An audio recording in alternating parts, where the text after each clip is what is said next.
Saint میں پیش کیا اور اپوزیشن نے اس بل کو بھی روکنے کی بھرپور کوشش کی، اور اپوزیشن کا خیال یہ تھا کہ ہم چونکہ سینٹ میں اکثریت میں ہیں اس لیے ہم اس بل کو روکنے میں کامیاب ہو جائیں گے، لیکن حیران کن طور پر جب نتیجہ آیا تو پتہ یہ چلا کہ صحافیوں کے تحفظ کے حوالے سے جو بل حکومت لے کے آئی تھی اس کے حق میں 35 ووٹ آئے، جبکہ اس کی مخالفت میں 29 ووٹ آئے، اور یوں 6 ووٹوں کی برتری سے حکومت نے یہ میچ جیت لیا اور یہ بل بھی پاس کروا کے اپوزیشن کو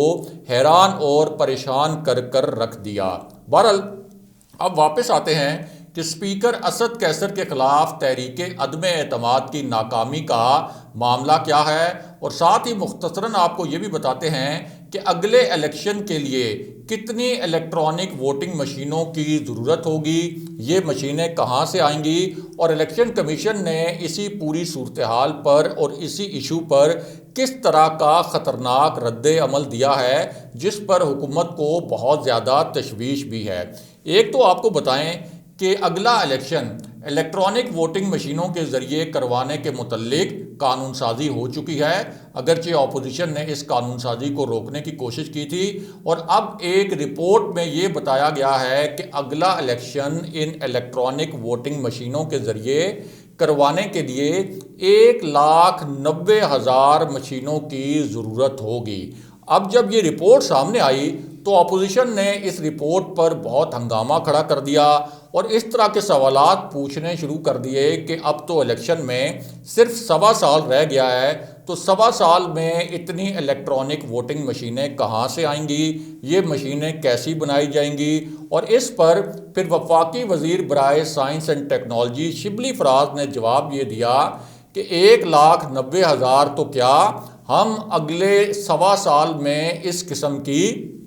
10 لاکھ مشینیں بنانے کی کیپیسٹی بھی رکھتے ہیں، اور یہ ہماری ریاست کے لیے اور حکومت کے لیے کوئی بڑا کام نہیں ہے، اس لیے اپوزیشن اس پر سازشی قسم کی سیاست نہ کرے۔ لیکن اپوزیشن تو ایک طرف، دوسری جانب اب الیکشن کمیشن نے بھی الیکٹرانک ووٹنگ مشینوں کے معاملے پر ایک خطرناک اور حیران کن موقف اپنا لیا ہے، اور الیکشن کمیشن کا یہ جو موقف ہے یہ ایک ایسے وقت میں سامنے آیا جب الیکٹرانک ووٹنگ مشینوں کے معاملے پر اپوزیشن کو پارلیمنٹ کے مشترکہ اجلاس میں شکست ہو گئی، اور قانون سازی کا جو واحد اور اعلیٰ ترین فورم ہے یعنی پارلیمنٹ، وہاں سے اس معاملے پر ایک آئینی طریقے سے قانون سازی بھی ہو چکی ہے، اور اس کے بعد بالکل کوئی قانونی گنجائش نہیں رہتی کہ ملک میں اب الیکٹرانک ووٹنگ مشینوں کے ذریعے الیکشن نہ کروایا جائے۔ لیکن اپوزیشن تو اس معاملے پر ہار گئی،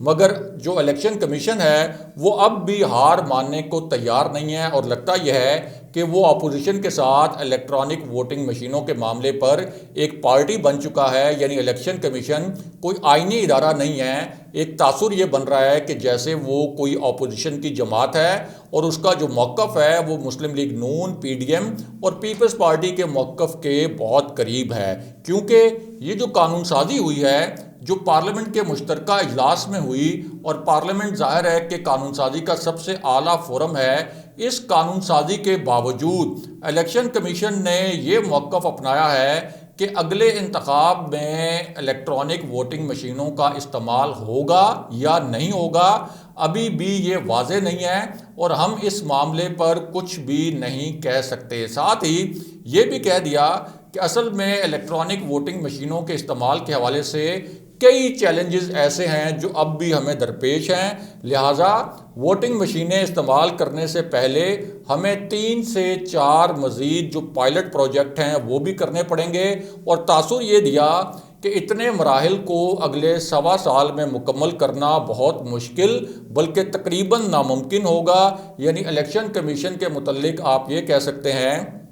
کہ اب اس کی کوشش یہ ہے کہ پارلیمنٹ جس کے متعلق یہ کہتے ہیں کہ سب سے اعلیٰ ادارہ ہے قانون سازی کا، سب سے اعلیٰ فورم ہے، اب وہ پارلیمنٹ کو بھی بائی پاس کر کے الیکشن کمیشن یہ کہہ رہا ہے کہ قانون سازی بے شک ہو چکی ہے، لیکن اب بھی ہم الیکٹرانک ووٹنگ مشینوں کے ذریعے اگلا الیکشن کروانے کے لیے تیار نہیں۔ لیکن اس پر پرائم منسٹر عمران خان نے خود دو اہم جوابی نکات اٹھائے ہیں، کیونکہ پرائم منسٹر عمران خان کو بھی الیکشن کمیشن کے اس موقف کے بارے میں بتایا گیا تھا کہ کس طرح سے قانون سازی کے باوجود الیکشن کمیشن الیکٹرانک ووٹنگ مشینوں کے ذریعے الیکشن کروانے سے ایک طرح سے راہ فرار اختیار کر رہا ہے اور کترا رہا ہے۔ ایک تو پرائم منسٹر کا یہ کہنا تھا کہ الیکٹرانک ووٹنگ مشینوں سے دھاندلی کا راستہ ہمیشہ کے لیے بند ہو جائے گا، لیکن پاکستان کا جو کرپٹ سیاسی مافیا ہے وہ نہیں چاہتا کہ شفاف الیکشن ہو، اور وہ شفاف الیکشن کا راستہ روکنا چاہتا ہے۔ اس کے ساتھ ساتھ انہوں نے یہ بھی کہا کہ جو سمندر پار پاکستانیوں کو ووٹ کا حق دینے سے اپوزیشن روک رہی تھی، اور ظاہر ہے کہ الیکشن کمیشن کا بھی موقف اپوزیشن کے قریب تھا، اور الیکشن کمیشن کے جو ایکٹس تھے ان سے بھی یہ لگ رہا تھا کہ الیکشن کمیشن بھی نہیں چاہتا کہ سمندر پار پاکستانیوں کو ووٹ کا حق ملے، لیکن حکومت نے اس معاملے پر بھی ایک آئینی طریقے سے جو جوائنٹ سیشن تھا پارلیمنٹ کا وہاں سے قانون سازی کر دی۔ تو پرائم منسٹر عمران خان کا یہ کہنا ہے کہ یہ جو ہمارے اوورسیز پاکستانی ہیں اور جو ہمارے سمندر پار پاکستانی ہیں، یہ سالانہ 30 ارب ڈالر پاکستان بھیجتے ہیں۔ بیرون ملک مقیم کوئی 90 لاکھ جو پاکستانی ہیں ان کو ووٹ کا حق ملے گا جو ہم نے نئی قانون سازی کی ہے، اور ان اوورسیز پاکستانیز کے جو پیسے ہیں، جو ہمیں یہ زر مبادلہ بھیجتے ہیں، جو ڈالرز بھیجتے ہیں، جو ہمیں ریال بھیجتے ہیں، جو درہم بھیجتے ہیں، ان کے جو پیسے ہیں وہ تو ہمیں بہت اچھے لگتے ہیں، ان کے پیسوں سے ہماری معیشت چلتی ہے، لیکن جو ہماری اپوزیشن ہے اور اپوزیشن کے ساتھ ساتھ جو کچھ دیگر حلقے ہیں، یہ ان کو ووٹ کا حق دینے کے لیے، یعنی سمندر پار پاکستانیوں کو ووٹ کا حق دینے کے لیے تیار نہیں۔ لیکن میں یہ سازش کسی صورت کامیاب نہیں ہونے دوں گا۔ ہم اس معاملے پر ایک آئینی طریقہ اختیار کرتے ہوئے قانون سازی کر چکے ہیں، اور ہر صورت میں اوورسیز پاکستانیوں کو ووٹ دینے کا حق بھی دلائیں گے۔ بہرحال اب واپس آتے ہیں کہ اسپیکر قومی اسمبلی اسد قیصر کے خلاف تحریک عدم اعتماد کا ایشو کیا ہے۔ تو معاملہ یہ ہے کہ ایک ایسے وقت میں جب اپوزیشن کو پارلیمنٹ کے مشترکہ اجلاس میں شکست فاش ہوئی، شہباز شریف اور بلاول بھٹو نے کوشش کی کہ اسپیکر قومی اسمبلی پر دباؤ ڈالا جائے۔ پہلے ان سے ریکویسٹ کی گئی، جب ریکویسٹ کامیاب نہیں ہوئی تو پھر یہ کوشش کی گئی کہ ان پر دباؤ ڈالا جائے، ان کو دھمکیاں دی جائیں، اور ان دھمکیوں کے ذریعے جو پارلیمنٹ کا جوائنٹ سیشن تھا یعنی مشترکہ اجلاس، اس کو کسی طریقے سے ملتوی کروا دیا جائے، کیونکہ ان کو معلوم تھا کہ ہمارے پاس آج نمبر پورے نہیں ہیں۔ لیکن جب یہ اجلاس ملتوی بھی نہیں ہوا اور اپوزیشن کو شکست بھی ہو گئی، تو پھر اب انہوں نے ایک نیا گیم پلان کرنے کی کوشش کی، ایک نیا کھیل رچانے کی کوشش کی، کیونکہ جو اپوزیشن ہے اس نے ایک ہنگامی اجلاس بلایا تازہ ترین، اس کے بعد بلاول بھٹو سے ہنگامی رابطے کیے گئے، میاں نواز شریف کو ہنگامی رابطے کر کے مشاورت کی گئی، مولانا فضل الرحمان کو بھی آن بورڈ لیا گیا، ان کے سامنے بھی کچھ تجاویز رکھی گئیں، اور پلان یہ بنایا گیا کہ اسد قیصر نے چونکہ ہماری یہ ریکویسٹ نہیں مانی اور ہم نے جو دھمکیاں دیں ان دھمکیوں اور دباؤ کے باوجود انہوں نے پارلیمنٹ کا مشترکہ اجلاس جو ہے وہ ملتوی نہیں کیا، اس لیے اسد قیصر کے خلاف اب تحریک عدم اعتماد لائی جائے تاکہ انہیں سبق سکھایا جائے کہ اپوزیشن نے جو ان سے کہا تھا کہ یہ جوائنٹ سیشن ملتوی کریں، وہ جوائنٹ سیشن ملتوی نہ کرنے کا کیا انجام ہو سکتا ہے۔ اب اس کے بعد جو پیپلز پارٹی ہے، پیپلز پارٹی نے اپنی طرف سے بڑا زور لگایا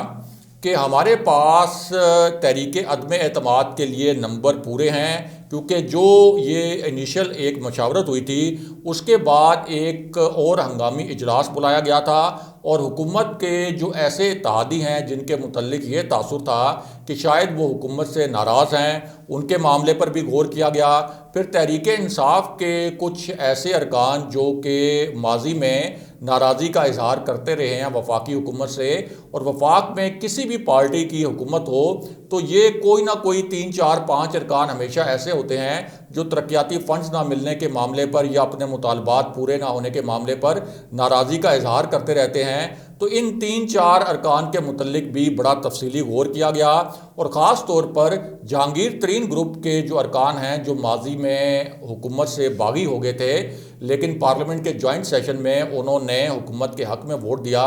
تو اس حوالے سے بھی ایک بریفنگ دی گئی کہ یہ جو 3 گروپس ہیں، ان 3 گروپس کے اوپر اگر کام کیا جائے تو کیا رزلٹس آ سکتے ہیں اور کیا نمبر گیم بن سکتی ہے۔ اب اسی اجلاس میں پیپلز پارٹی نے یہ تاثر دیا کہ تحریک عدم اعتماد کے لیے جو نمبر ہیں وہ پورے ہو جائیں گے، یعنی ہم اسد قیصر کو تحریک عدم اعتماد کے ذریعے ہٹانے میں کامیاب ہو جائیں گے۔ لیکن ہوا کیا؟ کیونکہ بلاول بھٹو تو اس سے پہلے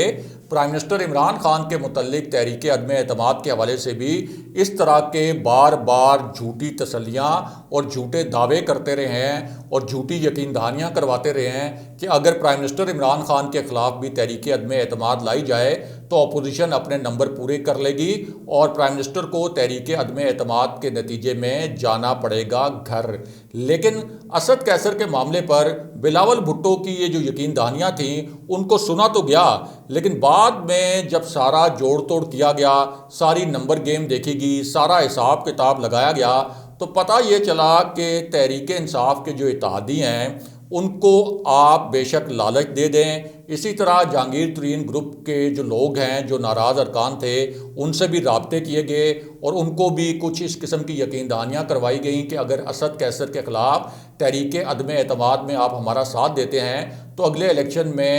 مسلم لیگ نون کے یا جو دیگر اپوزیشن جماعتیں ہیں ان کے ٹکٹس پر آپ کو اکوموڈیٹ کیا جا سکتا ہے۔ اور اسی طرح جو تحریک انصاف کے اپنے 4 5 ناراض ارکان ہیں ان سے بھی رابطے کیے گئے، لیکن اس کے باوجود ہوا یہ کہ جہانگیر ترین گروپ کی جانب سے بھی صاف یہ کہہ دیا گیا کہ اس تحریک عدم اعتماد کے معاملے پر سوال ہی نہیں پیدا ہوتا کہ وہ اپوزیشن کا ساتھ دیں۔ جو حکومت کی اتحادی جماعتیں ہیں انہوں نے بھی اپوزیشن کا ساتھ دینے سے انکار کر دیا،